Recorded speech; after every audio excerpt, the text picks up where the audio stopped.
श्रीमद् भागवतम क्या है? बहुत व्याख्याएं हो चुकी हैं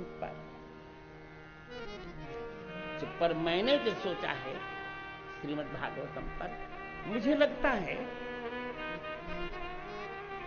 वेद व्यास जी ने वेद भगवान की पूजा करने के लिए, जय ध्यान से, वेद भगवान की पूजा करने के लिए वेद व्यास जी ने वेद भगवान को शालग्राम मानकर उनकी पूजा करने के लिए पंचामृत की व्यवस्था की। ये भागवत जी वांग्मय पंचामृत हैं, ऐसा मुझे लगता है।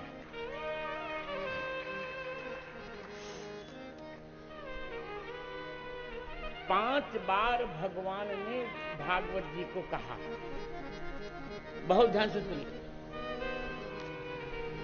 इसे संस्कृत में यदि बोलना होगा तो मैं कहूंगा भगवता प्रोक्तम भागवतम। जो भगवान के द्वारा कहे गए उनका नाम है भागवतम।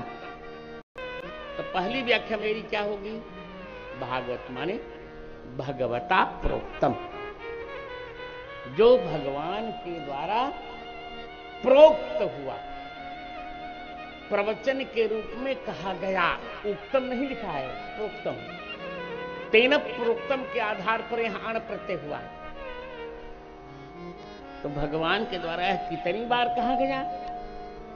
5 बार। नारायण के रूप में भगवान ने ब्रह्मा जी से भागवत कही, फिर नहीं संतोष हुआ, ब्रह्मा जी के रूप में नारद जी से भागवत कही, फिर भी नहीं संतोष हुआ, तो नारद जी का रूप धारण करके वेद व्यास जी से भागवत कही, फिर भी नहीं संतोष हुआ उनको, तो वेद व्यास जी के रूप में शुकाचार्य जी से भागवत कही, फिर भी नहीं संतोष हुआ, तो शुकाचार्य के रूप में महाराजा परीक्षित से भागवत कही।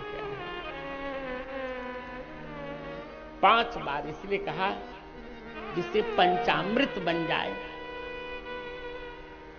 हम लोग शालग्राम के स्नान के लिए दूध, दही, घृत, मधु और शर्करा, चीनी, इन 5 से भगवान को स्नान कराते हैं और फिर एक में 5 मिला देते हैं। तो वही 6ठी बार इन 5 को मिलाकर सूत जी ने 88,000 ऋषियों से श्रीमद् भागवत कही। ये बन गया आपका पंचामृत।